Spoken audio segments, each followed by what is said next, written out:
What's going on YouTube? It's your mentor Arkhamtrades here, and welcome back to another trade video. And in this video, we're going to be breaking down the best top-down analysis strategy when it comes to trading ICT concepts in 2025. And if you guys are new to my channel, I'm Arkham. I've been trading for a little over 2.5 years now. In the last 2 years, I've dedicated most of my time learning and mastering ICT and SMC concepts. So some of the concepts that you've probably heard of when it comes to rejection blocks, candlestick anatomy, day bias, order block theory, total soups, and much more have all been taught and simplified by me on this YouTube channel. So if you guys are currently looking for a mentor that simplifies ICT, keeps it very easy to where even your dog understands it with precision so you guys can enter the markets and make real money, then you guys have found the right channel.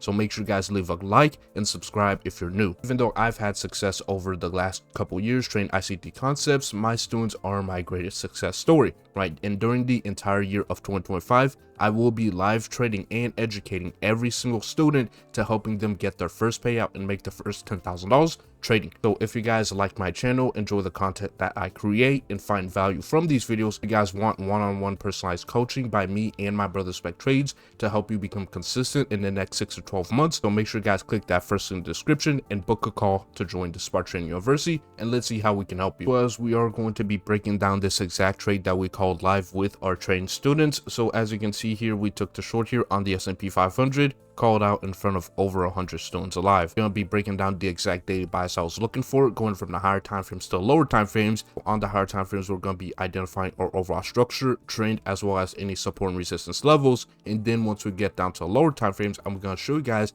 the exact patterns that I look for, as well as signatures to where I can frame my lower time frame execution. Right, this is how you properly do a top-down analysis. The higher time frames always comes first, and you're simply just identifying potential zones to where price can see a great reaction, continuing that trend, and then on the lower time frames, you're utilizing it for that extra precision when it comes to getting sniper entries. I'm going to be breaking down A through Z so you guys never get confused throughout this entire video and get a lot of value. The top-down analysis here, we want to start off with the daily time frame, and on the daily time frame, we try to keep things pretty simple. It's basically identifying what has the prior daily candlestick done and what can we anticipate price to do next. So we can identify these previous daily highs right here, as well as these previous daily lows right here, as well as above us we can identify these previous weekly highs, as well as we can identify these previous weekly lows. Right, there's no reason why we should be identifying highs all the way back up here. Utilize the areas of liquidity that's most recent to us. Yes, we have an order block, which is this last up close candle all the way back up here. But why are we going to mark it out all the way back up here when we're simply down here?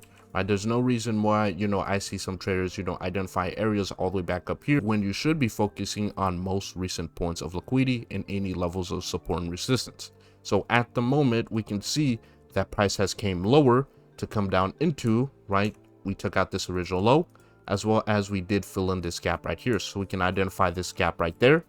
Price came down into that gap, found a level of support, and then we've seen this break to the upside. So we can clearly identify that price is in a potential uptrend here, right? Because it has found a level of support within this support level, which is this volume imbalance, right? That separation there where there's no candlesticks forming, right? That's a gap within markets. Price found support at that support level, seeing that push to the upside. So coming into markets this morning, we can potentially identify that, okay, we saw that support level being held, we saw this continuation higher, and now on for this candle, we saw this consolidation.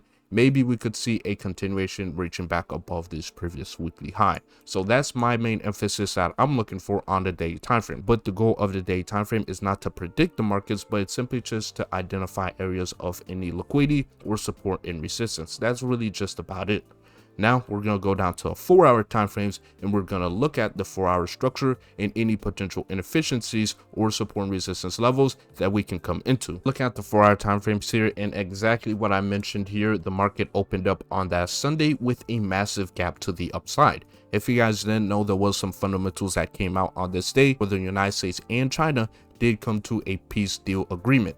So obviously this was very bullish for the S&P 500, seeing a massive rally to the upside. And see, price took out those previous day highs as well as those previous weekly highs above us, as well as we did create this massive gap within the markets. This creates a level of inefficiency. Efficiencies are basically levels created in the markets from a massive spike in either the upside or the downside. In this case scenario, we had a massive spike to the upside.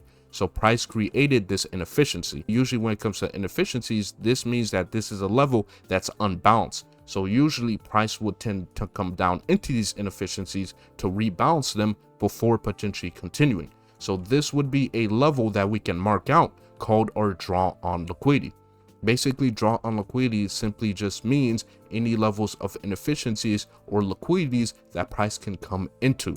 So seeing how price created this inefficiency, and we know that when it comes to gaps, price tends to come back into them 80% of the time, this can create a high probability scenario that could mean that since we had this massive gap to the upside, if price finds resistance up here, we could be able to frame a short setup to come back into that gap level to rebalance that inefficiency. It's very, very simple. Price opens up, creates a massive gap to the upside, creating this inefficiency. If price finds resistance, we can frame a high probability short setup to come back down into that inefficiency to rebalance before the trend can continue. For our time frames, it's very, very simple. We're just identifying any levels of higher time frame support and resistance, any levels of inefficiencies, as well as identifying the overall trend.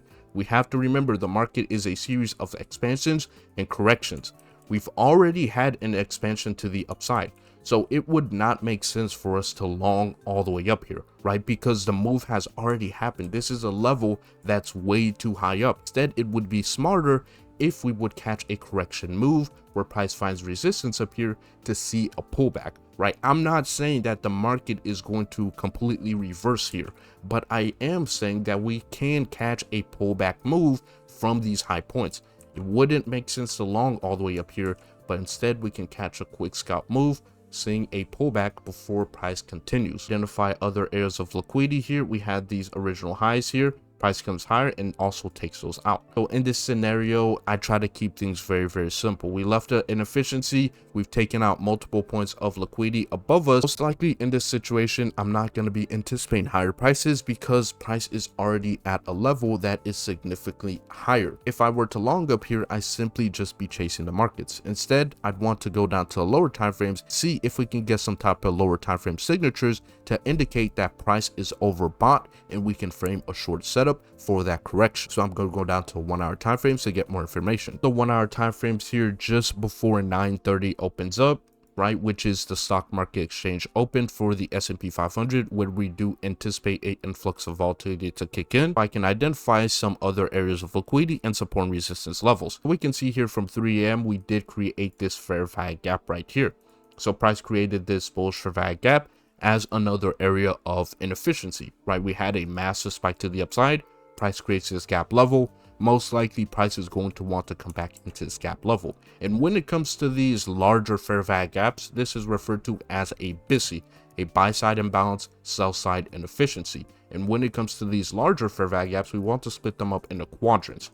And most likely when it comes to these fair value gaps, price tends to come back into the 25% of these quadrant levels. So I'm going to mark out this 25% here as a level of draw on liquidity that we can anticipate the marketplace to come down into. As well as we can see here that price did create this high here from 7 a.m. kind of had like this little piercing candlestick formation, not really a bearish engulfing candlestick, but it was kind of like piercing back below this last up close candlestick. So if we can see price close below the opening price of this last up close candle, this would create a high probability bearish order block, right? Because we can see here that price had a significant move to the upside, and we can see if price closes below the opening price of this last up close candle, right, this is what we would then call a change in state of delivery. And from that change in state of delivery, this would indicate that most likely this is what we call a strong high. So basically all I'm saying here is we're at a level to where price has taken out multiple points of buy side liquidity, taking out multiple highs, but price has yet to take out a level of sell side liquidity, right? We have this low right here, we have this low right here, this low right here, as well as multiple lows right here, plus that inefficiency. So meaning that we're at a level to where we're most likely overbought, and at these high points I don't want to be buying because then I'd be chasing the higher trend, right? Most retail traders, they're probably still trying to buy up here, not understanding this is the end of that upwards move. So instead, if we can see price close back below that last up close candle, this could tell us that this is an overall shift in overall market sentiment, and off of the close below that last up close candle and price comes back up into it, this would then be used as a bearish order block to reach back below these lower prices, which is the 25% of that fair value gap or that BISI. On the higher time frames, we're simply just identifying our key levels of liquidity as well as any higher time frame support and resistance levels, and we're creating an idea for what we can anticipate to happen next. Right, we're not predicting the markets, but we're simply just identifying our zones, and then on the lower time frames, we want to see how is price going to react at that specific zone level. And now on the 1 hour time frames, I think I've marked out a couple of things. Now I'm going to go down to the 15 minutes time frame and see what happens as the market opens up at 9:30. So 9:30 is just about to open up here. This orange rectangle, like we mentioned, was that last up close candle on the 1 hour time frames. I want to see if we can see a close back below it to then use it as a resistance level to then reach back below these lower prices. That's exactly what I'm looking for. 30 opens up, we see a strong push to the downside at 9:30. Perfect, right? We see a strong bearish engulfing candlestick to the downside right there, as we can see closing back below that last up close candle. So now this area up here is now a resistance area. This was a level that price was consolidating in. So once price breaks out from this level, most likely this is a resistance level to continue going lower. When it comes to these consolidations, they're an easy representation of what's called accumulation, where price accumulates liquidity within this specific level.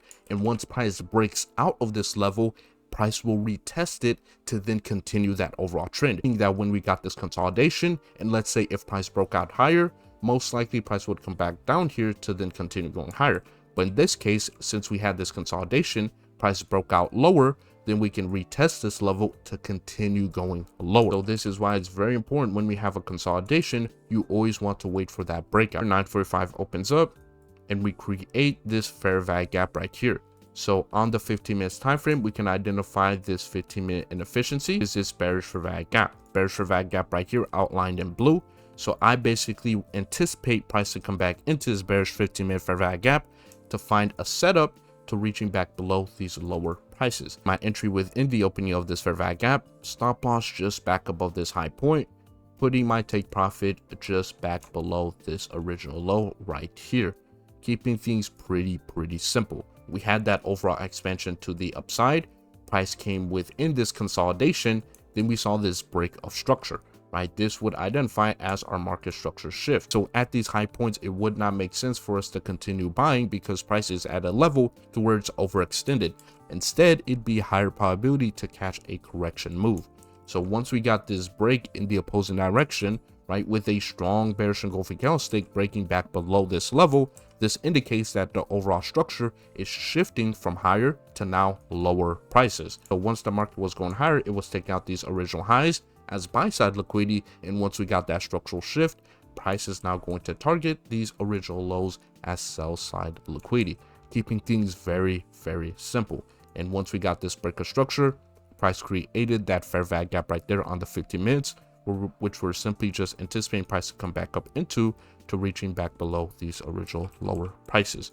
Trying to keep things as simple as possible. Utilizing the higher time frames, basically just taking notes of our higher time frame, right, support and resistance zones, as well as liquidity pools. Going down to the lower time frames, we're simply just pairing it with that higher time frames, identifying how is price reacting. So on the higher time frames, we were basically anticipating that correction to then come lower, and on the lower time frames here, we got that confirmation by this lower time frame break of structure. So on the higher time frames, our idea was lower prices because we were at a level to where we were overextended, and on the lower time frames, we basically got that confirmation with the market structure break. So now that we got this market structure break, we want to see price retest this same level, right? Retest that same level to then see that anticipation reaching back below lower and lower prices. So I'm gonna let this play out here. See, price comes back up into me, and then as price came back up into me and then we saw this drop lower, I'm gonna go down to a 5 minutes time frame here, right? On the 5 minutes time frame, as price came back within that fair value gap and then seeing this drop lower, I scaled into my position right here. So I scaled into my position right there, and I adjusted my stop loss just back above this high. So when I scale into my trade ideas, right, I adjust my stop loss, right? And the reason why I adjust my stop loss is because I'm trailing my stop loss. So in this case scenario, if price were to come down into my take profit, I would make significantly more on my profit. But since I trailed my stop loss, I'd be risking the same amount. So this is just something that I use to personally catch breakouts within the markets, right? Trailing my stop loss as I'm scaling in. So as price goes deeper and deeper in profit, I make more money. But if price were to stop me out, right, as I scaled in, I'd be risking the exact same amount. So this is my risk management strategy that I use to catch big winners while keeping my losses very, very small. And we can see here, price came down into that original low, tagged it perfectly, and then this ended up being the exact low of day throughout the entire remainder of the day. So we're able to catch that retracement move perfectly within that fair value gap, and we were able to sell it at the exact low of day. So this was the exact trade idea that I took live with the trading team. This trade idea alone made me a little over $3,000 in just about 15 minutes. We went from the day time frame to the 4-hour time frames to 1-hour time frames to identify our higher time frame zones as well as liquidity pools. And then once we got down to the 15 minutes time frame and the 5 minutes time frame, we were just looking for that confirmation. Seeing that breaker structure in the opposing direction was that confirmation, right? Seeing that lower time frame market structure break, and then from that confirmation of that market structure break, we're just anticipating that pullback within this fair value gap or order block to then catch that sell to reach back lower prices. Remember that orange rectangle, that is that 1-hour order block. So we had that 1-hour order block plus this 15-minute fair value gap right there, creating a high probability scenario within this level to reaching back below most recent pools of liquidity. Right, trading can be very, very simple if you simply just create a system and a framework that you trade on a day-by-day basis. This is the exact same way that I trade every single day. That makes me a little over 6 figures a year trading. And if you guys are struggling or beginner trader that's still struggling to understand your specific system or your framework of how you're going to trade, and you want me to personally coach you and guide you along your trading journey to becoming consistent, creating that framework, creating that specific structure, creating your routine on how you're going to trade and be consistent within the next 6 to 12 months, make sure guys click that first link in the description and book a free call, right? This book of free call is to talk to me or my brother Spec Trades personally to see how we can help you become a consistently profitable trader and help you get your first payout or make your first $10,000 trading within the next 6 to 12 months. And if we cannot help you get your first payout or make your first $10,000 trading, we will personally coach you for additional 3 months for completely free. So make sure you guys click that first link in the description. Make sure you guys book a free call, talk to us personally, and let's see how we can help you. So that's going to be it for the video. I hope you guys got a lot of value from this video. Make sure you guys click that like button, subscribe if you're new to my channel, and comment what you guys want to see next. I'm your mentor, Arkhamtrades. Be safe.